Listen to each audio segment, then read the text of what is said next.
what it is. Yes, this voice definitely sounds taller and a little darker because it is Tyrus in for the great Brian Kilmeade today. And I'm just going to start off right away. I'm so excited to be in here. Anytime I get the opportunity to sit in this, well, I would say big chair, but I would be not accurate. And one of the things I hope with all the success that Kilmeade has with the 17 TV shows that he has and his amazing radio show is that at some point he'd get one of those fancy desks that you can push the button and raise the height, because this Kilmeade keyboard table is killing my knees here, man. It's just, I have to sit back. Always everyone looks like I'm about to jump out of the chair. I just can't get that close because of, well, my knees are his table level. But again, it's not his fault. It's his parents' fault.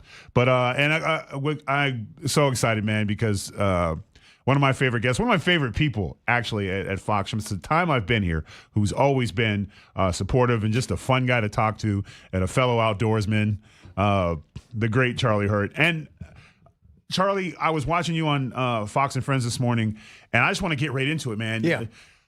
I was absolutely blown away, and I know it's Putin and you have to take it, but sometimes I think the truth itself is way nastier than a lie. Oh, yeah. And his comment about how he had not spoken to not just Biden, but the administration in years. Like that to me is troubling. Yeah, and you know, it's funny because I think something that has always sort of united you and me since we first met is basically like we come from real places. Yes. We're real people, and we know people who solve real problems. Yeah.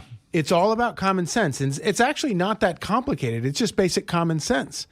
And in politics, freaking nobody has common sense. None. And then out of nowhere comes this guy, Donald Trump, who just is like who gets normal people, has common sense, and recognizes that, okay, you've got this war going on here. You know what I'm going to do? I'm going to, with the best interest of my country at heart, I'm going to go talk to both sides and see what we can figure out. And then he goes over there, and then you find out that one side has never even talked to the other side. And then you wonder how come nobody has been able to solve this problem. Well, and again, I always look at things from like what the whole perspective, who benefits. That's always how I look at everything, who benefits. And we know based on, and you were one of the guys on the front line of this about Biden's ability to speak and comprehend and whether he was fit to serve. And I think the consensus was he was not. Yeah. So I get that I would not, if I was his handler and I knew that he was debilitated or limited, I would not let him speak to what we consider an enemy or foe, because that type of weakness would expose us. Right. Right. But the other side of it is Zelensky also had to know that the president was not fit. I'm sure his conversations were probably filtered. And I'm speculating here, but I guess maybe because the checks were coming in, you don't ask the question, because and I guess this is where I'm coming from. If it was my people, if it was my country, and I was having a war, and the guy that I'm going to help fix this or support me, I can't speak to, or when I do speak to him, I have more questions than answers about his fitness, I would go public. Yeah. I would be like, this is not fair to my country or me. He's not fit to serve America. You need someone who can fix this for us. So I guess, and again, this is just my opinion, but I mean, I just feel like, was Zelensky just as long as the checks were coming in? No, I think that's exactly it. I think it's because the checks were clearing. And as long as the checks were clearing, why even think about like asking any questions? And that again is another one of these things. Like, so that's Zelensky's perspective, but also, you know, think about it from like America's perspective. Like, what was Joe Biden thinking? What was the administration thinking? Why do you give away the store when we don't have the store? We got problems of our own that we need to deal with. You give away the store, I guess, because you want to keep the clerk in the store. Yeah, and maybe you got an inside line to the clerk. Yeah, exactly. You can just go in and buy anything you want because you know their dirty little secret. But this is the thing that my favorite thing about President Trump. President Trump comes into office, and he's the first president I've ever known that was like this. He knows everything happens for a reason, and like you said, like who benefits? Who's benefiting? It's this. He recognizes that, and so he starts every single day, every problem he tries to solve, everything he does, he starts from the perspective of how do I make this something that it helps America, is an advantage for America. Even if I want to help somebody else, how do I make it so that it helps America? And so then he starts talking about America first. And then what happens to the entire political establishment, even on the Republican side? Oh, you're a racist. And it's like, what? How did that? He didn't say white America first or Asian America first or black. Yeah. He said America. And even in these meetings that we saw yesterday, where you've got Zelensky talking about these issues, he's never forgetting that if he wants to keep Trump on his side to get what he wants, he needs to come up with ways to make the situation an advantage for the United States of America, whether it's like weapon systems or whatever. And of course, this was the original crux of the deal for the rare earths minerals in Ukraine. He gets it, and he gets it, Trump. And by the way, that's good for him as well, because if America winds up being invested in Ukraine, then suddenly it's like, we have a reason to want to protect the place. Not to mention it's good for Ukrainians because now he's at the table with the president. I think before he was going in, and I think it was a blank check, and he just signed it, and he was able to get whatever he wants, but he wasn't getting. At least I would think he would want peace or very simple. If even as bad as Biden was, if he was able to pick up the phone and say, "Hey, Putin, president to president, you don't cut this. We're going to stop this. We're going to do that." So I also think silence is also sometimes a louder statement than speaking to where America's not saying anything to me. Therefore, what are they really up to? But, among your many talents, probably the most important one is that you're a great father.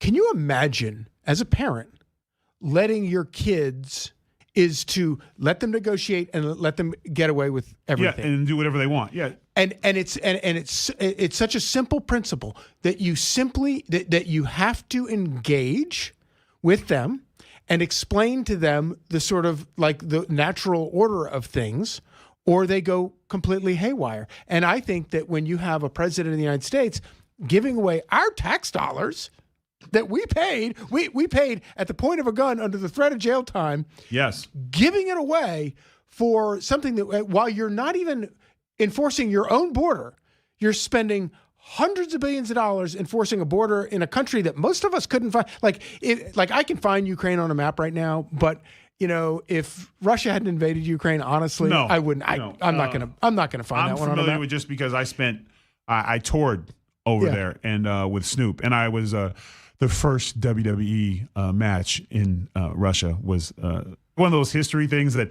no one's ever going to know. Yeah. But it's not even going to make a textbook. But it's so cool. A blind test. Could you find Poland on a map? Only because I spent so much time over there. But the average person, I probably would not be able to find Poland. The reason why is because I was on tour with Snoop. We were coming out of St. Petersburg, Russia, when the Georgia stuff kicked off. No Yes, kidding. Our tour stopped, and it was tanks. One day we were on a tour bus, and we saw tanks go in this direction, and the bus driver, we busted a U-bone and turned the other way. And so another perfect example, that was under the Bush administration. Yeah. Like Joe Biden, these people were surrounded by the greatest foreign policy thinkers of our time. John Kerry. Right. There's no greater foreign policy expert to ever come out of Washington, except maybe Joe Biden himself. And Joe Biden, of course, was vice president when Russia took Crimea. You had all of the experts in the Bush administration when Putin invaded Georgia. And actually, you take all that, you could just flush it down the toilet. Call Don from Queens. Yes. And he walks in and he's negotiated enough like a deals. Conciliary. Hey, what do you want? Yeah. What do you want? It's like the Irishman when they're sitting at the table. And give nothing. Tell them some people are concerned. And never give anything away for free. Nothing. And speaking of which, and I'm sure you've probably already heard this morning. Can we roll one? I want to get the president in on this. We've had a very successful day thus far. And important discussions as we work to end the killing and stop the war in Ukraine. We're all working for the same goal, very simple goal. We want to stop the killing, get this settled, I've just had the honor of being with President Zelensky and all of the discussions that we've had. We covered a lot of territory. I mean, his message is so simple. You don't need to be an epidemiologist to understand what the president is talking about. Right. I just want to stop the killing. However that looks, however it works out, however you want to put it on a piece of paper, guys, here's the deal. We want to stop the killing. Fill in the blanks. I mean, you can't get, and that, to your point, and I acknowledge what you said earlier. I hate that, to your point. I'm ashamed of myself that I said it. But the simplicity of it. Yes, the simplicity of the basics of let's have women and children stop dying, men being forced to be in conscriptions and stuff. The whole tone has changed. Even like a lot of people made light of Zelensky showing up in a suit because the first time he showed up just there to pick up a check. Right. And you don't get dressed up when you're there to pick up a check. You walk in and the guy goes, "Where's my envelope?" They give you the envelope and then he'll stop and be like, "It's a little light. Hey, Tony, don't be light next month." And that's the difference. This time he showed up to try and fix a problem. Why? Because there were standards. Yes. There were standards. And that has nothing to do with anything. If you have no standards, you get no results. Exactly. The second you start having standards, you start getting behavior. One of my favorite things that happened during, I think they kind of laid off it after a while, but in the first Trump term, was the New York Times would take a speech that Trump gave or remarks Trump made and put it into some program that would evaluate the language and then analyze it like what grade level language it was. And Trump usually speaks at a 6th grade level. And they would always point to that and laugh at him and mock him and talk and say how stupid he is and how ridiculous he is and all this kind of stuff. You and I are sitting here going, how do I do that? No, I think I do. I think we do. I think that's why we get along. I think to make it plain as possible to where everyone understands. The lower it is, the more people who understand it's effective. It. Yeah, and it's so effective. That's why you have a landslide election.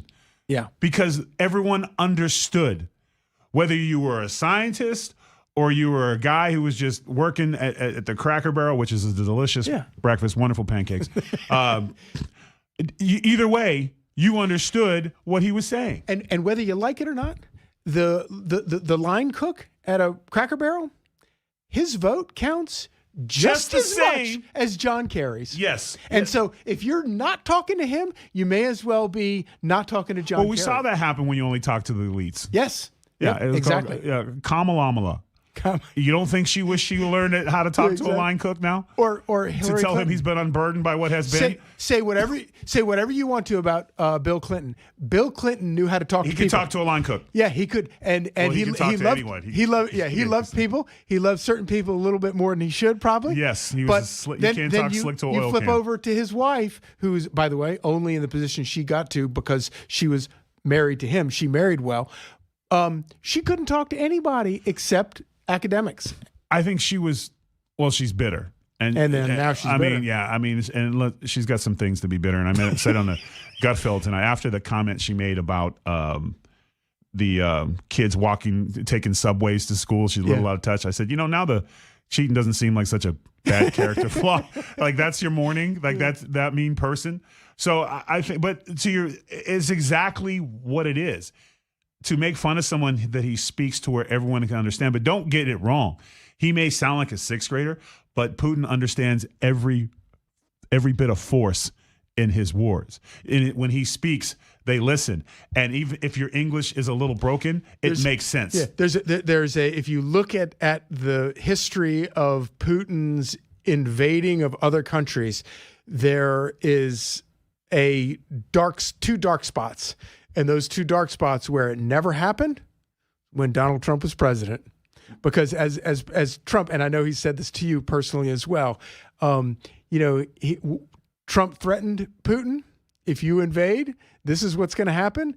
And as Trump says, he didn't think I was serious, but there was 10% of them that thought maybe I just might be that crazy. Because and America, listen, it works. and we're going to go to a break here, but America, it's simple. No one's going to remember a Socrates line, but they remember "I'll be back." Right. You know what I'm saying? Like, America is very basic. If you got a cool catchphrase, it carries weight. We'll be back after this on the amazing episode with Charlie Hurt on the Brian Kilmeade Show.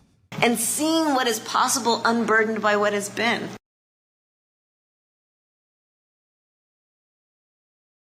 What it is, we are back, and listen, I could talk politics with you all day, but every time I have you on, I have to put some time aside. How is the farm? Last time we had a snake issue. Oh man, what is going on? We got a coyote problem. They are, and it's funny, they really do come in waves. We didn't, early part of the summer, we didn't hear them at all. They weren't coming up on the cameras, and boom, like that. They're everywhere on every camera. You hear them at night, and they're snatching birds. And I'm sorry, but, it's weird because they are dogs, yes, right? Yes. And I love dogs more than I love most humans, but coyotes are a different. They're a different thing. In the cool part about coyote, if you shoot one, you shot the dumb one. Yeah. You know what I'm saying? Like, so true. It's like rats in the city. Yes. You only see the dumb ones. It's going to be in the next year or two. We're going to see rats like driving like SUVs in New York City because they just keep getting we keep culling the dumbest ones. Well, we're seeing, and you're an animal guy like me. Like, we're seeing in the ocean new behaviors, right? Yeah. And the newest thing is that killer whales are attempting to feed fishermen. They're trying to figure us out. They're trying to figure out how we tick. Yeah. And it's they're outsmarting us. Yes. because we have socially engineered it so that we keep getting the dumbest three every single, and of course the other thing is they have a generation for them. A generation for us is whatever, 15 years at least, maybe 30 years. Generation for them is like 6 months. Yes. They start, then you got another generation, and you can change things fast. California, I grew up with coyotes, and I remember they used to send their females down in heat to draw the dogs up to the hills where the coyotes would wait on them. That's pretty clever. So in Southern Virginia, we never had coyotes. And, but they arrived filling the void left because wolves got exterminated. Yeah, and see, and that's also what happens with open borders. We got foreign coyotes everywhere. That's true. This has been the great Charlie Hart and Tyrus. We'll be back after this.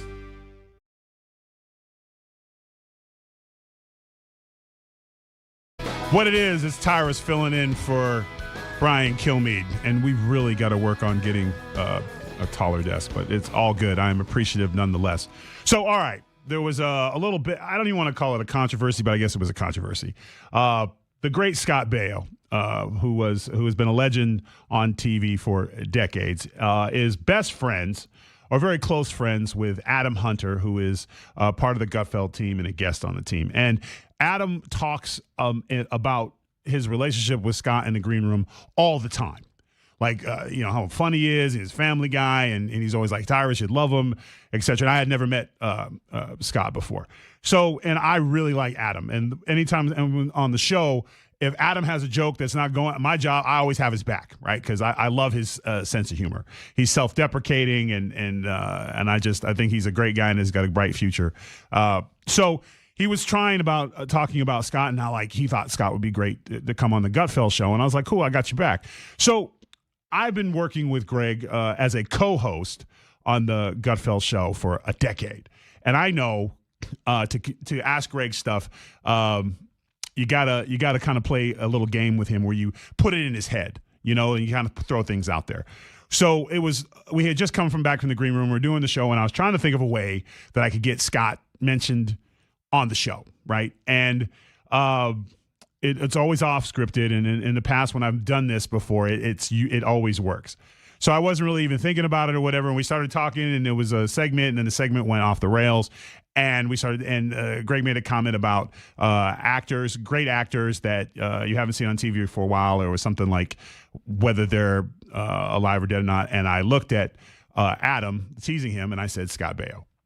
And Adam was like, that's my best friend. And we laughed, and I said, no, don't get me wrong. I loved him in Charles in Charge, and I loved him in Zapped and this, that, whatever. And, of course, Greg said, hey, Scott, maybe we should have him on the show. So mission accomplished, so I thought. And then the next day, the video came out. And while I will never apologize for making a joke, I do feel bad for how Scott took it. And joining me now is the great Scott Baio to let's clear the air and make this right. Scott, how are you? Hey, Tyrus. Not bad for a guy who just put his dog to sleep this morning. Wow. So, of course. Not looking for sympathy. So hey, listen. When you lose a best friend, my usual jovial self. That's why. So anyway, what was your dog's? No, because this I have about 200 pets, reptiles and fish and cats and horses. My wife won't let me have a dog. I don't run my household. But what was your dog's name? His name was Bugsy. Bugsy Malone, which was a movie I did about 50 years ago. Yes.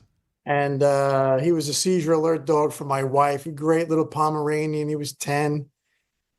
And we don't know what happened. He's just gone this morning. And it's, heartbreaking. He slept with my daughter every night and blah, blah, blah. You know the drill. Yeah, I know. It's tough because they are family members. And I am truly sorry for that. And like I said, again, this is all Adam's fault, just so you know. But he's always talking about you in the green room, and we love Adam. And he's a really good dude, and I think he has a bright future. But when I saw the video and stuff, I was like, wow, man, because a lot of us, myself included, I came on Gutfeld in 2014, so the attacks from the cancel culture, I know it all too well, especially being black in entertainment. I got it culturally, so I get it. Wait a minute, Tyrus. Gutfeld's been on since 2014? He's actually been long. He went from Red Eye. Yeah, he was when he was on Saturday nights. Oh, okay. Yeah. But the Gutfeld show. Yes. You're making my life go too fast. Yes. Okay, no, go ahead.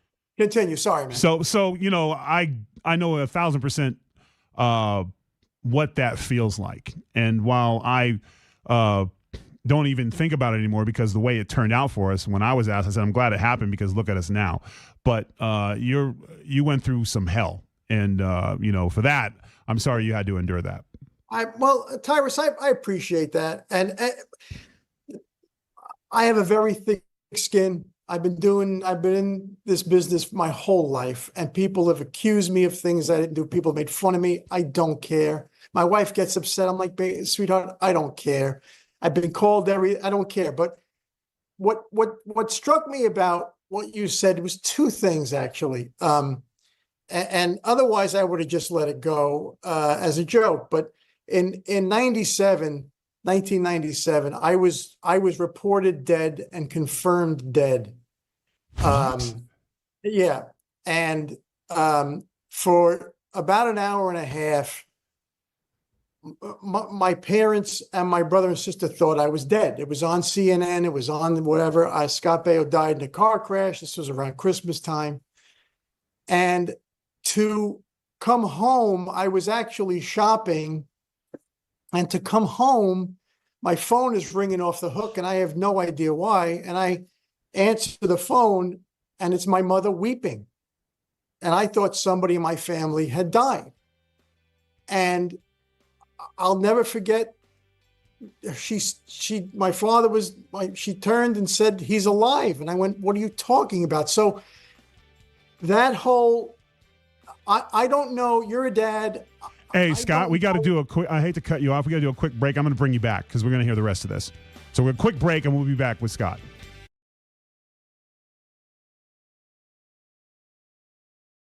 What it is, Tyrus is back, and hopefully still with us is Scott Baio because he was in the middle of a amazing, terrible story. I feel so bad your mother had to endure that. Scott, you still with us?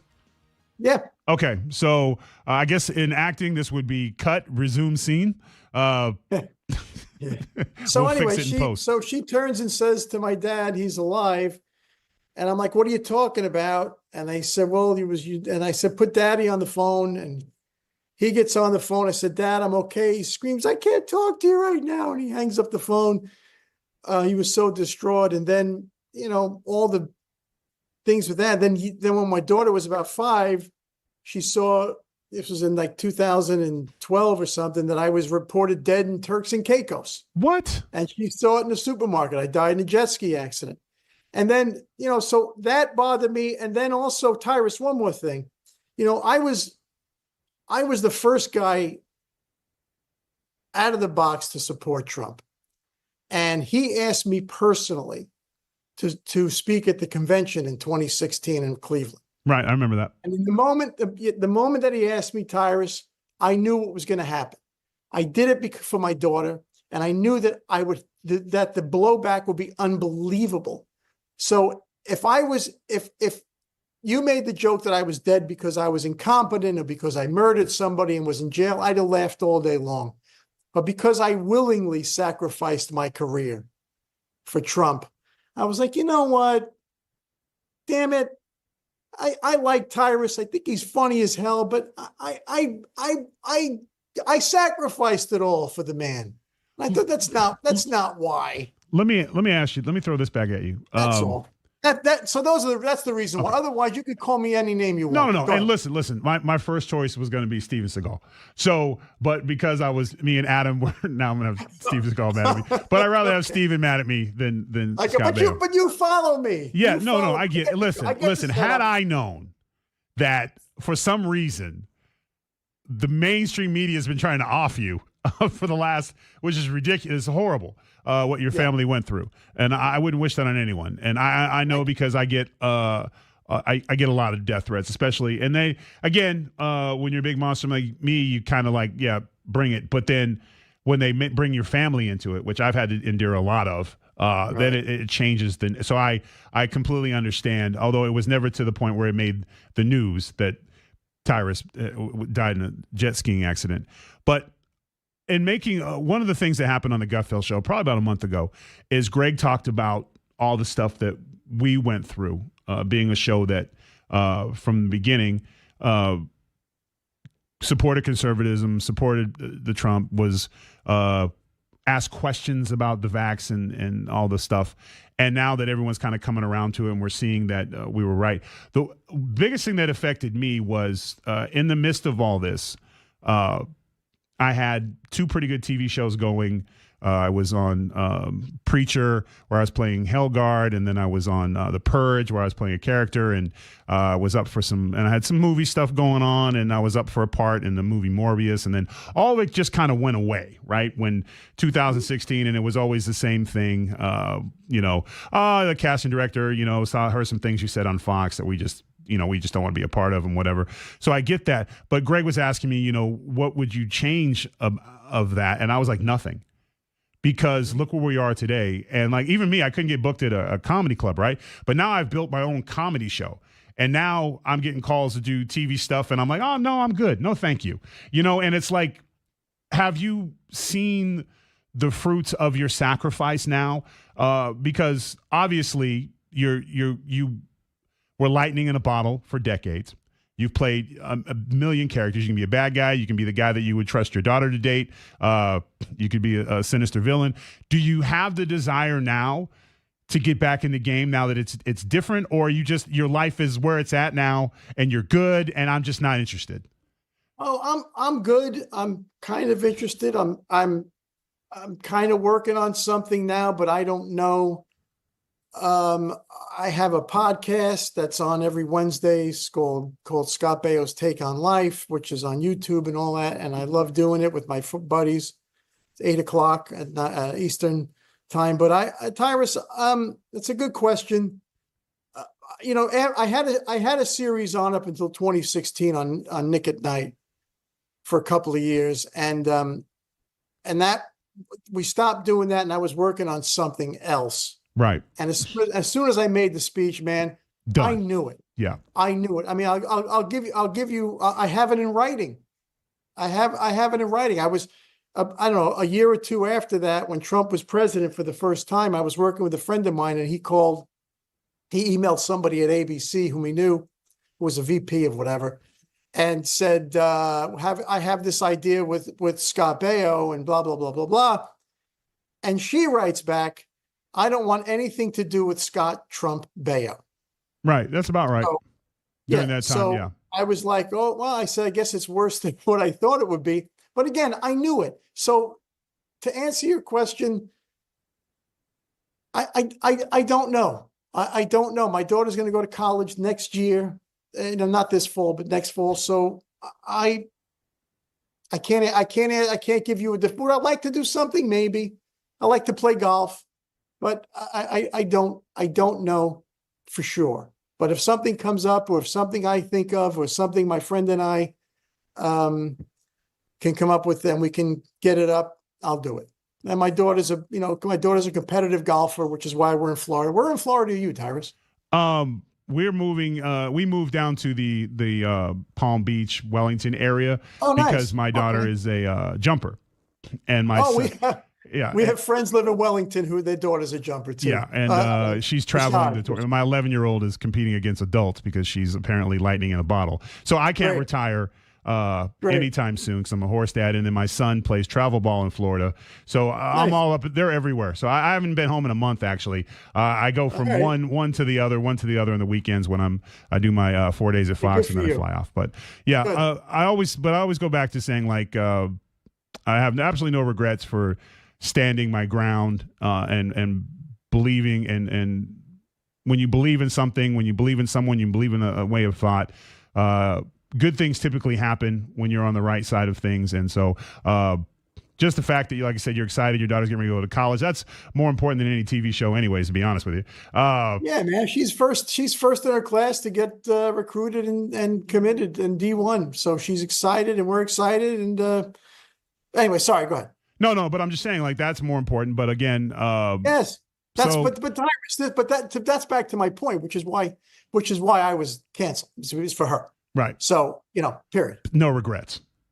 Yeah, no regrets. Awesome. Well, you know what, man? I'm glad I got a chance to meet you, and we cleared it up. And hopefully, maybe I'll come on your podcast sometime, and I have some questions about the early days.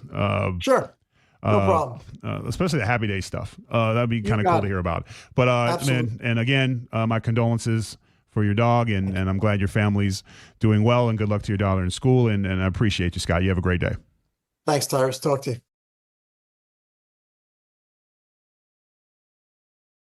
It is the fastest 3 hours in radio, and I'm excited for my next guest because I really think this is a funny, talented dude, and I would be characterized as saying that my sense of humor is jaded, and it takes a lot to make me laugh. And this guy, every time he comes on the Gutfeld show, I am guaranteed for at least 3 or 4 good laughs, and we both kind of have the class clown sitting in the back of the class mentality.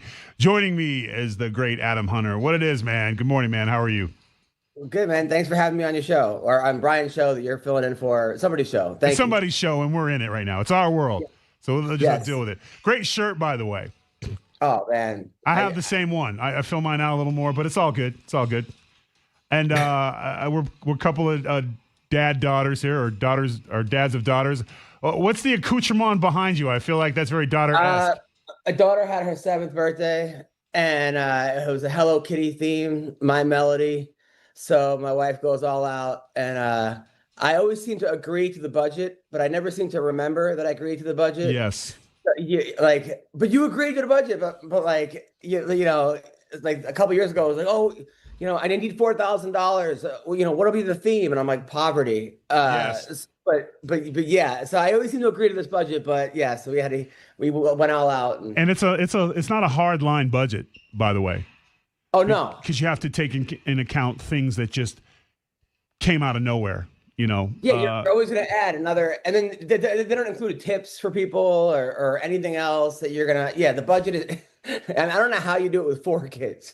One kid kicks my ass. I don't know how you do it with 4. Well, here's the thing, and I got 2 stepsons, so 6 total. But what's funny is the only time the budget is a hard, unbreakable line, much like our border currently, is when it's our stuff. If you spend 17 cents over the allotted budget of anything, for example, that wonderful shirt you have on, the Bret Hart shirt, who I would argue is if there was we're gonna play that game in a second, but a wrestling Mount Rushmore, he's on mine.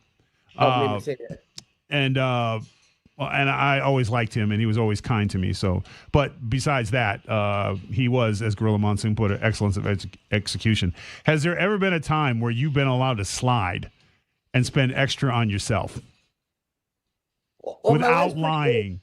My wife's pretty good at that because I think she does that so that way she can then go, oh, but you spent this. Right. So she's actually, but the thing is that I don't even, we share a bank account, which is great. My wife's, look, we bought a house because of her, like because she said we should buy a house, not because she bought that. We bought the house together. I knew exactly where you're going with that. Yeah.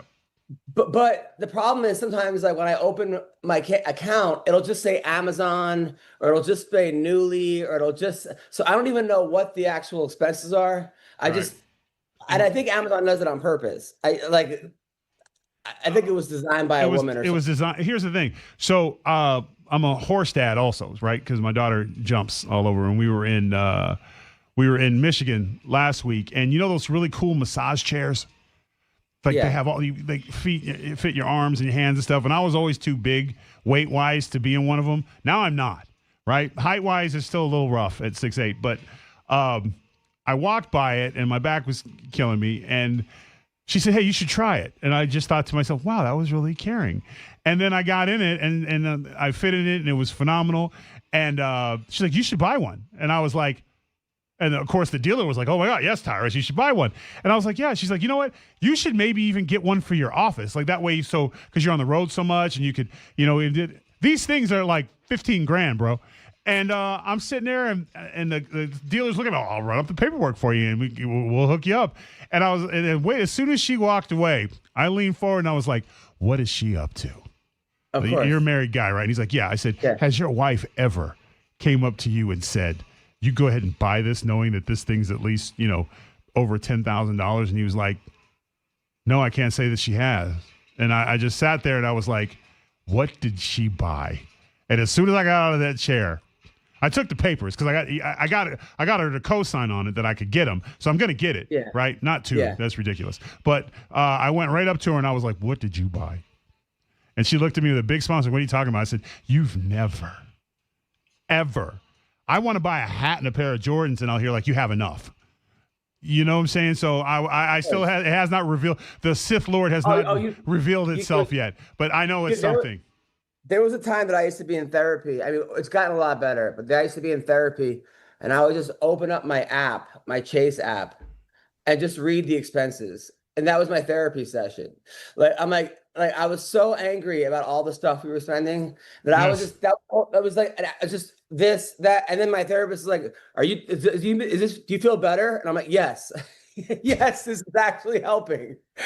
Just, Speaking of helping, you're doing, and you don't need me to tell you this, but you're doing a phenomenal job on the Gutfeld show.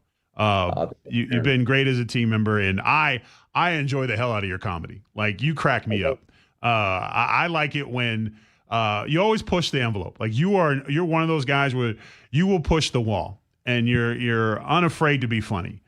And given that was something that was a career killer up until very recently, how have you been able to? Because I went back and looked at some of your old stuff. You really haven't changed. What is that about? Because a lot of guys would change to make the paycheck. I mean, I've always been more like a live comic, just a live comedian. So that really, as much as people wanted to say cancel culture exists, it never really existed at the show. Maybe sometimes getting to the show, getting the guy to book you. Oh, you're too dirty for this. But once you're there, the audience is like, thank you. Like we can't hear anything on TV. We can't have, thank you for actually not caving in. I got way more than that than the person that walked out. And you get the people that walk out too. But the UFC saved my ass because Dana White, a couple years ago, I mean, I was always writing for the MMA awards, like all the UFC awards, writing the sketches. And me and Dana got along really well. And Dana was like, I want you to work for the UFC where you roast fighters, but you don't tell anybody. So I would make videos for them for like every month, like promos, 3-4 years. And then he produced my comedy special at the Apex. And then I had like a show where I had pitched people to fighters to tell jokes, and I would teach them. So that I was sort of like the UFC comic for a while, so that helped. And I mean, and then Gutfeld was the first show that I couldn't believe it. I remember the first time I did it, I was like, man, thanks for giving comics a platform to actually be comics. And he's like, dude, he goes, we've been, this is years ago. He's like, we've been, they tried to cancel me so many times, they've just given up, basically. Yeah. And I couldn't believe it. I couldn't believe that what I was hearing on Greg's show.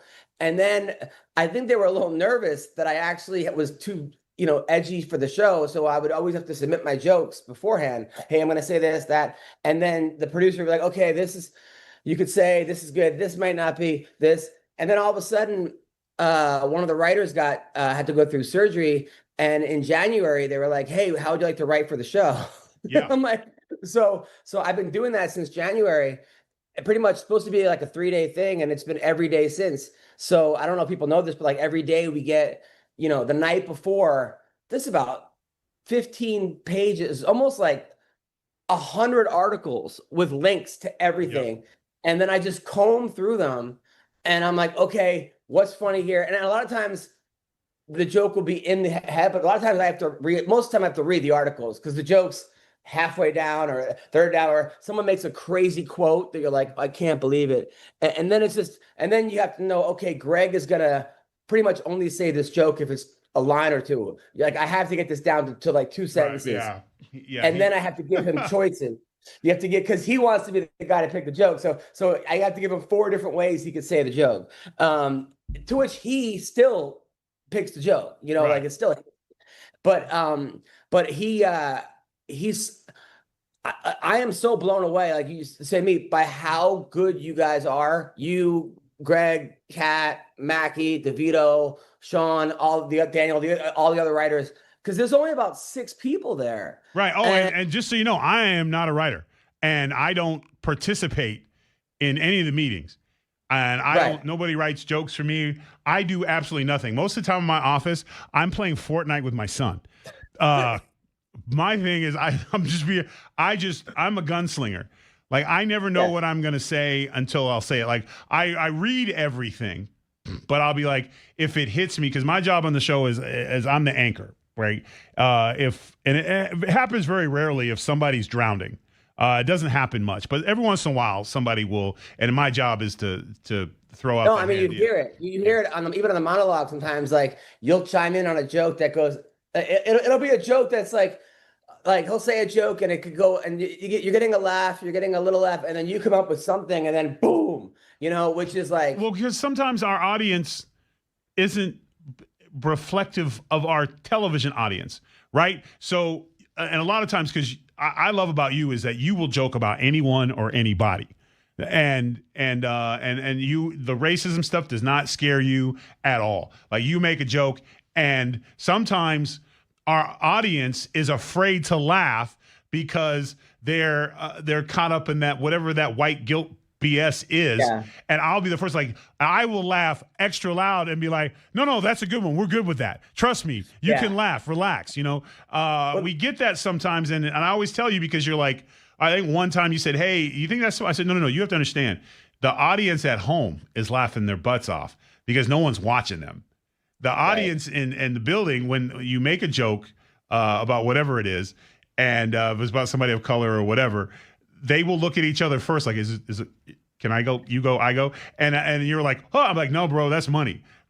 And also the audience is like, people don't realize there's about 40 people in the crowd, and it's 40 people from Nebraska that are in New York for the first time. This is like they're big. They're going to the Gutfeld show. They're not necessarily like, they're not on like, because there was one comic that was doing.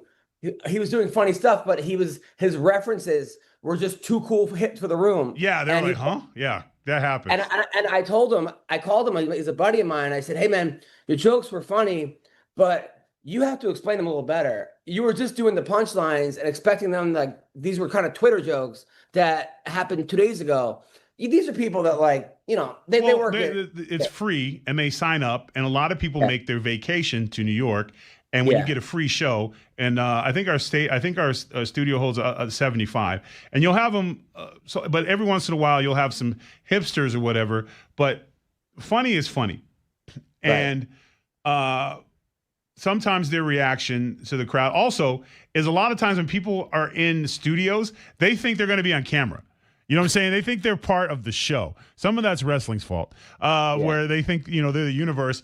And they're paying so close attention to where they don't want to laugh because they don't want someone at home seeing them laugh at off the cuff or off the a joke, because a lot of times and some of Greg, his jokes, sometimes if you make a woman joke or whatever the hell it is, it's a joke, but they'll be like, oh no, I don't want people to see me on camera laughing at that, because they fear, and again, you can't be canceled if you don't sign up. I love that. That's what Denzel said, right? Yeah. Denzel said it is the perfect thing, and I was like, he's right. Like, if you just keep going, and I can't tell you how many times there's been cancels out on me, and I'm like, look, man, I got too many kids to give a damn, and if and then you move on. But I think one day you could run for office because you're friends with everybody. You get along with everybody. And your connections are crazy. UFC, Fox, and then you're a true wrestling fan. Yes. And while I still have you on here, so you're rocking the Bret Hart thing. And I always thought Bret Hart was one of the greatest champions because he did it from the ground up. Like, I can remember watching him when he was wearing the brown singlet, and it was like him and Neidhart weren't even a tag team yet. And then they were a tag team, and then they got slowly with Jimmy Hart, and then they were this amazing tag team, and then he went singles, and the whole time he was the one guy that they would go, the crowd was going crazy, not because of the promo, not even because of the look, because of the work in the ring. And I think that's what makes him different than, say, a Ric Flair. And again, I'm not taking anything away from Ric Flair, but from a Ric Flair or some of the other guys or even Hogan, rest his soul, and Goldberg was intensity, period. It was just intensity. He looked the part. But he was the guy. It was the work. You never knew. I think one of the coolest things, I think the greatest match that I've ever seen was Kurt Hennig and Bret Hart in SummerSlam, where Hennig dropped the leg on him and he turned it into the sharpshooter. I can tell you that was done in my backyard for months. My poor brother. I'm surprised he didn't have leg problems or whatever. Or I could talk wrestling with you all day, but real quick, would you support me in making that argument about Bret? Oh, 100%. I mean, Bret Hart, he was the only guy where he lived the gimmick. It wasn't like they just gave him a character. Like, that was him. Exactly. Gorilla Monsoon better. He was the best there was. The excellence of execution, which when my kids hear me say that, because Gorilla Monsoon was basically my pseudo dad growing up. If I say excellence of execution, my kids know they're having a good day. And I was, fountain of misinformation, like, oh man, dad's mad. But for you, real quick, because we only got like 30 seconds, give me your top 5 all time. It doesn't have to be a number, just 5. Okay, I would say the guys that I liked the best were Jake the Snake. Okay. No one did Bret promos Hart, better. Bret Hart, Roddy Piper, then 15 Roddy seconds. It's hard. I mean, Demolition. Hey, they're great. The Superstar and Crush, they had great characters. I'm with you. That is an excellent list, and that's why Adam Hunter is the man. And, of course, make sure you check him out wherever his comedy shows are, and you can check him out on Twitter at Adam Hunter. And, again, belated happy birthday to your daughter.